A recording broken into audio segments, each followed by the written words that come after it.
Hi, I'm Beth Walter, Board Chair of the Association for Frontotemporal Degeneration. Several years ago, I lost my husband to one of the frontotemporal diseases. As a way to give meaning to this gut-wrenching experience, I became passionate about raising awareness and finding a cure.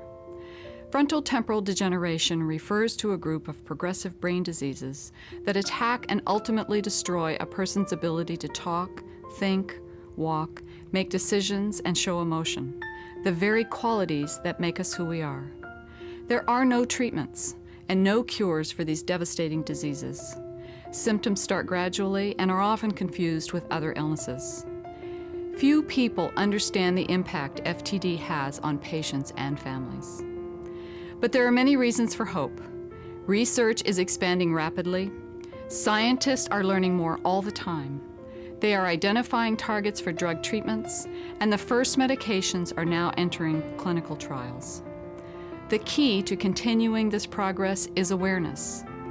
For too long, families have had to describe the impact of FTD all on their own.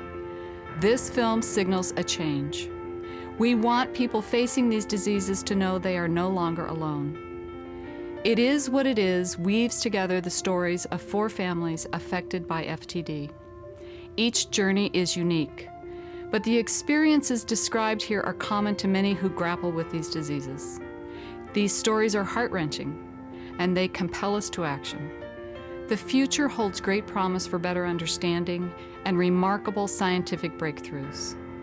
But it all starts with the courage and devotion of those who know these diseases firsthand. It is only by seeing the faces and hearing the stories of FTD that you will appreciate how much needs to be done. I'm urging you to learn more about frontotemporal degeneration, get involved, and support AFTD so that together we can change the future. We like to go running together, and so he was riding his bike, and I was running next to him. I will always remember the picture of his shadow that I could see ahead of me on the pavement, because I thought, God, that's exactly what it's like. I have the shadow of this person who's still with me and walking around with me. Bruce Kuhn. Known him since I was 14 and he was 16. He was a farm boy, and I was best friends with his sister. And this is no lie, the second I saw him, I said, that's the man I'm gonna marry. Chris was a professor at UT Computer Science Department for 24 years. I mean, the only thing I truly remember is her just walking around the house and just laying in bed. Because I don't really know what it's really like to have a mom in the house. That's what my kids keep saying to me. Why did you get your silly brain, Daddy? Why? My father came to visit us at Christmas of 2002. And as he was leaving, he said, I think something's not right. I knew that he was emotionally withdrawing from me. And what did it was the fact that he had been promoted for a job that was then taken away from him. I looked at him and I said, something is wrong with you. Because at that point, I had his job, I had his parents in town, who on the second day, his mother turned to me and said, who is that man in this house? And then when I started to find out through the accountant of his business that there were serious issues, and he just kept saying, no, everything's fine. I just have to go and collect this check, and everything will be fine. And every day he said, I just have to go and get the check. And it just never existed. Finally, Alex had come to me and said, I can't remember the last time Mom said she loved me or gave me a hug and a kiss. When I went to Michelle and told her that, she said, well, I'll get to it. In 2006, I was going to tell my husband a story, and there was some part of the story was a life jacket, but all of a sudden I could not say the word life jacket. And then I tried to describe it, but I couldn't describe it at all. And so Christopher and I both looked at each other and said, what is going on? And then what happened is there was socially inappropriate behaviors with friends of mine, girlfriends. So the anger built up. And an anger that was so deep-seated, I could barely even look at him. I said, I am not starting 2006. I'm not doing this again. We cannot do this again. I said, you go to a doctor or I'm filing for divorce. Being with a friend who is a physician, and he said, Michelle, I told my wife that if I was acting like Jeff, she needed to get me on a plane and take me to a medical academic center. I just knew it wasn't him. And I knew that something was wrong when he started getting these body tremors. I would say to him, do you know when one of those is coming? And he said, yeah, it feels like an electric shock in my head. And so she sent me to a very well-known neurologist. And she said, you don't have a memory problem, you have a language problem. So I remember calling my father-in-law from the car saying, you know, we know what's going on. She's depressed, so we can fix this. So we went to a psychiatrist. Psychiatrist, yep, it's definitely anxiety. I think it's a little bit more pronounced. We're gonna put him on medication, and his obsessive compulsive behaviors just exploded after that. The tipping point was the way she was treating the kids. Michelle took him to a movie theater. The movie started, and she just left. I said to Michelle, what were you thinking? And she said, I didn't like the movie. He would literally walk 8 hours a day in our neighborhood, just in circles. Little by little, he would bring things back home, a kid's bike that he saw laying in a yard, and I'd have to go take it back to wherever he got it. And then it got to the point where one day he pulled up in the driveway with another person's vehicle. And I said, where did you get that car? He said, I don't know. So after that, we had an MRI done. And, you know, the technician was looking for masses for, you know, cancer or a tumor. So they read the MRI and they said, hey, everything's fine with Mrs. Brown. And I thought it was a tumor. I'd give anything for it to be a tumor. I'd give anything for it to be something that they could go in and cut out. I could never imagine that he would be losing his brain. It was May 28th of 2008. The doctor has to see me first by myself.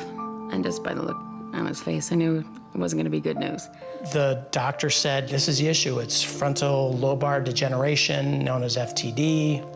It's probably, you know, 7 to 10 years. And I said, what do you mean 7 to 10 years? And she said, well, that's the length of the disease. And I said, then what happens? She said, well, you know, she'll pass away. I remember it was like time stood still. And I think I said, no, that's not possible. That's not an option. And he said, we can treat the symptoms. We can make it easy on you. Michelle was there with me, and Michelle said, let's go to Costco. We got to go shopping at Costco. I still had hope that there were plenty of good days left ahead for us. But then the next thought that crossed my mind was, this is the best day that there's gonna be with him. My neighbor once described me as scorched earth, which felt very right. The fire has come through and everything is black and ashen, and the life that I was going to live has died and is gone, and there are green buds of new life coming up everywhere.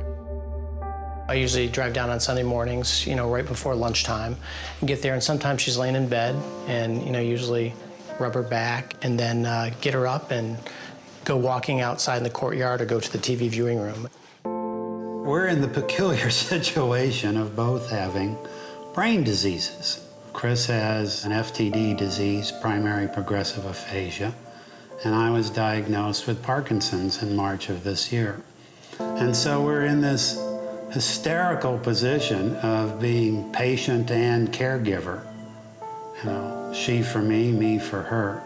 The boys, who are just 5, they have been really interested in reading that body book.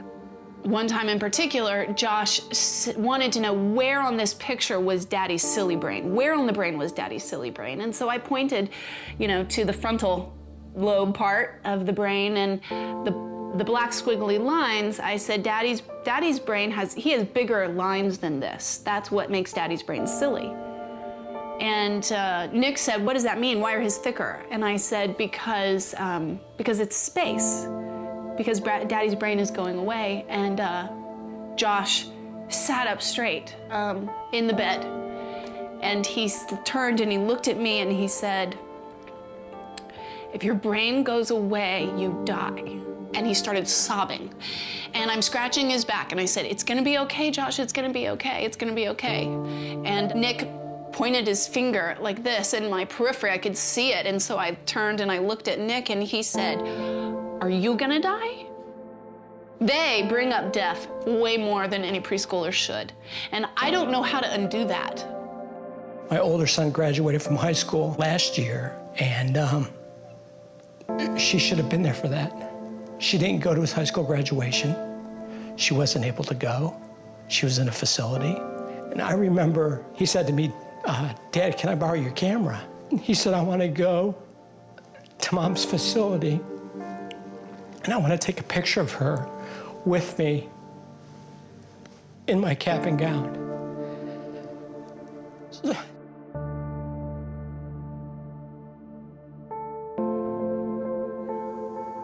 Now I have a mixture of guilt and just real sadness.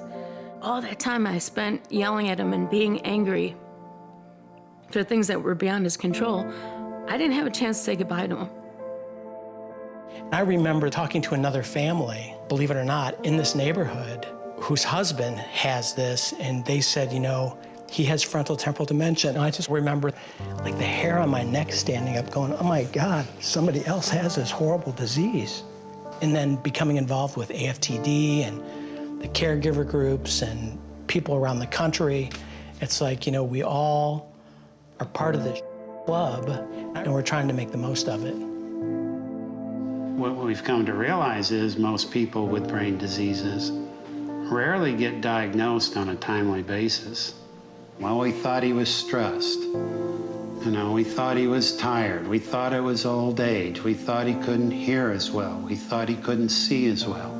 Yada, yada, yada, yada, yada, we thought. And then you find out that in all the time that you thought that, the precious time of life, or what remained of your precious life, slipped away like water through your fingers. And boy, would we like to play a role in changing that.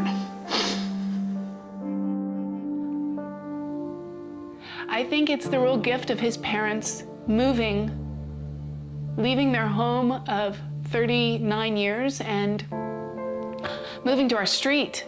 They have opened their doors to Jeff so that increasingly there are dinners that he has with just them. Increasingly there are nights that he spends the night over at their house, and to slowly prepare for his departure. To begin, I collapse our kitchen table so it's just the 3 kids and me, and we can have those meals together right now. And the reason that I'm doing this, the reason that I'm torturing myself to sort of live into this future without Jeff on a daily basis is because I need to be ready to be there for them when it's their turn. It's been a year since my older son has seen his mother, and the younger 2 haven't seen her in about 6 months. But we do know that she was a good person, she was a good mother, she was a good wife. This disease stole it all. Stole it from her, stole it from this family, and we're just struggling to get through it. I had the diagnosis of primary progressive aphasia, but I didn't, know what to do with it. And I was so excited that they had a brain donation, because when I died, then they would see if they could learn from my brain. Bruce and I had actually been divorced, And I started thinking maybe that was the beginning of the disease, which would have been about 12 years ago. Bruce grabbed my hand and looked at me, and he said, "Would you marry me again?" I said, "Well, why would you want to do a full thing like that for?" He said, "Because I think there's something wrong with me." And I said, "Well, yeah, let's do it then. We've been talking about it forever." So I got his diagnosis on May 28th, and we remarried May 31st. Jeff doesn't say I love you anymore. He doesn't tell me how he feels. He can't articulate that anymore. He just looks at me and he says, "I'm so glad we're doing this life together." That's what he says over and over. "I'm so glad we're doing this life together." I told him when we were in Vermont, he and I went running, and we stopped at a precipice called Heaven's Bench. We were walking hand in hand, and I said to him, if I knew then everything that I know now of what was going to happen to us, I still would have said yes. And he stopped, and he doesn't show emotion anymore, and he just started sobbing. And we stood and we cried. And then he said, "I'm so glad I'm doing this life with you." Because it's true. I wouldn't trade any minute of it. That's it.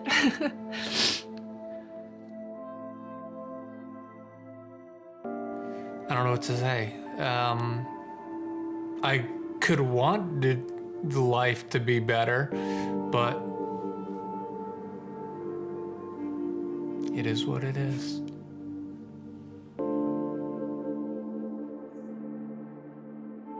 That's a good saying. It is what it is.